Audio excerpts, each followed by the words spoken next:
Hello everyone, welcome to another episode of TCG Talk, back today with another video. And in today's video, we have a fun one today. We're going to be going over the Katsu specialization that was just revealed as a spoiler at the Kuala Lumpur event. As we're watching the event, they go ahead and show it. Super excited, wanted to talk about it immediately and some of the implications it has for Katsu and just kind of give my general thoughts, as well as a list I threw together to give you some examples on what this card can do and how it can elevate the hero and hopefully bring Katsu back to former glory a little bit. But we'll get right into it. Hopefully you're having a great day. If you're new to the channel, welcome. Thank you so much for stopping by. If you're a long-standing supporter, thank you so much as always. Feel free to check out the Discord down below, as well as the channel membership for access to some cool stuff. So we'll get right into it. I will open it up right here. I have the list here, and it's just easiest to talk from the list, I feel like. But this was the card that was spoiled at the Kuala Lumpur event. It is a Katsu specialization attack action, ninja attack action. It normally attacks for 2, blocks for 3. It's blue, 0 cost, 3 block, really great. It also has the keyword combo and says, when this attacks, if a card with Gust Wave in its name was the last attack this combat chain, name a card, then this gets that name +2 and go again. So normally it's a 0 for 2 with no go again, but if it's comboed with a card with Gust Wave in its name, it becomes a 0 for 4 with go again, and it can help you extend chains into other cards, which we'll talk about here in a second. Super cool card. As you're reading this card, everybody's probably like, well, you can't name Bonds of Ancestry. Now, this isn't 1000% confirmed, but from what I saw in the Purple Discord, as well as a couple other places, it looks like Joshua Scott, the head judge of LSS, has confirmed that once Hunted releases, there will be a patch notes release with Retrace patch notes. You can tell I'm a gamer. There'll be a kind of a rules update with Retrace the Past that will allow you to name banned cards in Classic Constructed. So you'll be able to name Bonds of Ancestry to turn the Dishonor line back on. So it's a super cool card that not only will help the Bonds of Ancestry line come back a little bit, but it'll also allow you to weave cards in and be able to basically switch between lines mid-line, which will allow you for a lot of flexibility and a lot of increased power in Katsu, and we'll talk about that here in a second. So the most obvious one, again, is you're going to be able to go in from Surging Strike into Descendant Gust Wave, and then Descendant Gust Wave into Retrace the Past. Since it's paired with Descendant Gust Wave, it'll be able to name Bonds of Ancestry, which will then allow you to go into Dishonor. And since Dishonor will see Retrace the Past as named Bonds of Ancestry, it will be able to turn on Dishonor's ability. Now, you won't get that extra looping effect that Bonds of Ancestry gave you, but it still will allow you to turn this line on and come in with a, 18 damage turn, 17 damage turn, 5, 5, 4, 4, so 18 damage turn, threatening that Dishonor hit. Really good on a 4-card hand, especially off something like Heart and Cross Trap. Even a 5-card hand, a 5-card 18 is very, very overrate for most part, like +3 overrate for the most part. So really, really good. It also allows you to have a little bit more flexibility in your Mugenshi line. Now, Mugenshi does allow you to go get multiple copies of Lord of Wind, so you won't get that ability, but you can have lines where you do something like, Surging Strike into Whelming Gust Wave.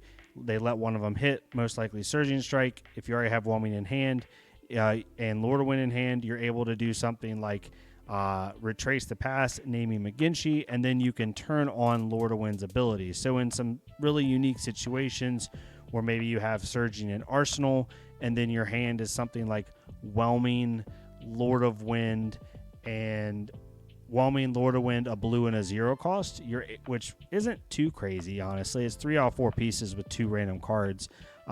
You're able to do something like Surging, activate Heart and Cross Trap, Surging hits, because most of the time they're not going to block that out. If you have a 5-card hand and you activate your chess piece, and normally they figure you have the natural line. Go get Retrace the Past, then you're able to play out Whelming, Retrace the Past, name Mugenshi, and then use that last blue that you didn't discard for Katsu to pitch into Lord of Wind to be able to cycle threats back in. So you're able to play out the full Mugenshi line without having to pitch that extra resource towards Mugenshi. Again, a little bit unique, but it is possible to do. Or you could just choose as a whole not to run the Mugenshi line, or not to run Mugenshi release as a whole, and just run Retrace the Past and use your extra resources to pitch into that Lord of Wind line thus giving you another blue block 3 with upside, and you don't have to worry about, you know, a non-zero cost yellow in your deck that can be situational, right? It can be a little bit more streamlined. Not saying that's the correct call, but it is one you can make. Another cool thing about this card is it pairs with Descendant Gust Wave, it pairs with Whelming Gust Wave, but it also pairs with Gust Wave of the Second Wind. You're able to do something like Surging Strike into Gust Wave of the Second Wind, and then, you know, if one of them hits, go get Retrace the Pass, name a different card, and then finish on a different line.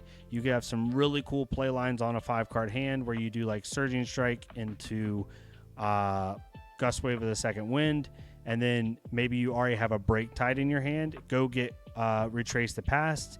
You would name Torrent or Rushing River, which allows you to then turn on Break Tide and then finish with Break Tide. And I think this is where the power of this card is going to come, is you're going to be able to really put your opponent in a weird spot. One of the powers of Katsu, and one of the things we've talked about on this channel in the past on things, when I said things I wish they would give Katsu, is when you present your opponent with a card and you tell your opponent, you know what's coming, but you don't know what the end situation is going to be. So if I play Surging Strike and you let it hit because you think, you know, they already have the natural line, and then I already have Whelming in hand, and I go get Retrace the Past. Now you know that I'm going to play Whelming into Retrace the Past, but you don't know what I'm going to end on. You don't know if I'm going to end on Dishonor. You don't know if I'm going to end on Find Sinner. Maybe I name Soulbead Strike. You don't know if I'm going to end on Winds of Eternity after naming 100 Winds. You don't know if I'm going to end on a Flusterfist or a Pounding Gale, which would be really fun. You don't know. You don't know what the ending's going to be, or I could just end on Dishonor. So it really influences your ability to make a sound blocking decision. It also has really good synergy with Razor Reflex because zero cost is really easy with that cost curve off Surging Strike. A lot of different things you can do with it, and that's going to make Katsu a little bit harder to block. The only downside of this card is it is majestic, and you only can run 3 of them, but it also triggers Shuko. It is searchable off Pouncing Links. There's a lot of added benefits to this card. Some other cool interactions are it allows you to play lines that were otherwise inaccessible because they didn't have natural go again in the line. For example, the Soulbead Strike line and the Torrent of Tempo lines both were kind of weak, not only because their on hits weren't as strong as Surging Strike, but there was no natural go again, right? Soulbead Strike is a conditional go again, and so is Torrent of Tempo. But now you're able to do things like Descendant Gust Wave, and let's say you already have Pounding Gale in hand. You're able to discard a zero cost, go get Retrace the Past. You could name Open the Center, which then allows you to play Pounding Gale, which is really, really nice. Or if you already have a Break Tide in hand, you're able to name Rushing River and then be able to play Break Tide for the +3 Dominate. And when it hits, banish top card of your deck until you're in the next turn, you may play it. There's a lot of things that you can do now where you can have these powerful finishers that people wanted to play without the downside of not having the natural go again.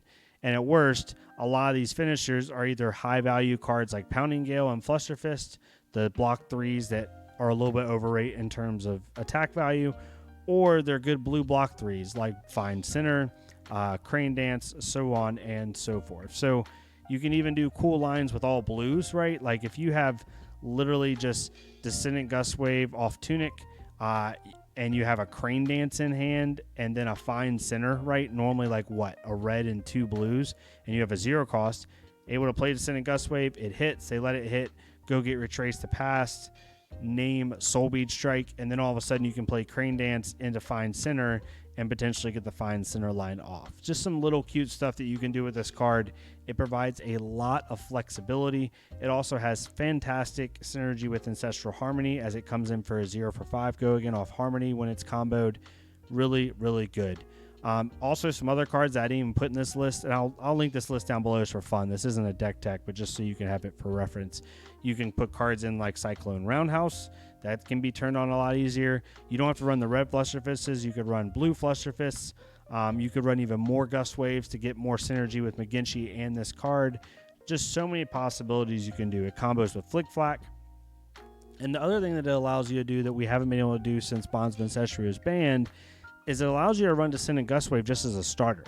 Now, when you lead with this card, there is so many possibilities that you could be doing with this card, and your opponent has zero clue where you're going to go. They do know that most likely you're going to go get Retrace to pass, or maybe you have a Retrace to pass in hand, but they don't know how that line's going to end. They don't know if you're going to go into Dishonor, or if you're going to go into like a Break Tide, or if you're going to go into a Pounding Gale. It makes their blocking decisions a lot harder.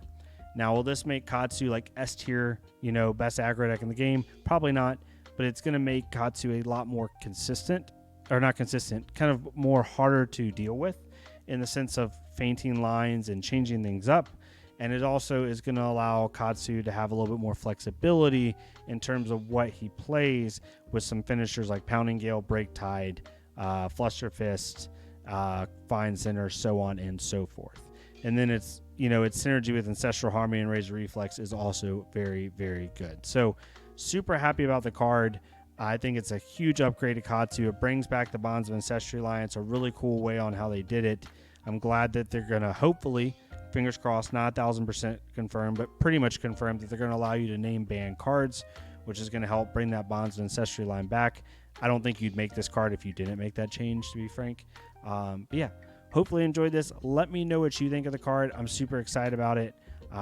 Can't wait to hear your thoughts on it. I think it definitely helps Katsu a lot, and I'm super excited to see what people build and what cards they're willing to include into their lists in order to make the most of the flexibility of this card. But I'm super happy about that. But yeah, if you like this type of content, please leave a like, comment, or subscribe. If not me, it's completely fine. Go to another creator, leave a like, comment, subscribe on their stuff. Let's get more people seeing this game. And yeah, I'll see y'all next time on TCG Talk. Thank y'all so much. Y'all have a nice day.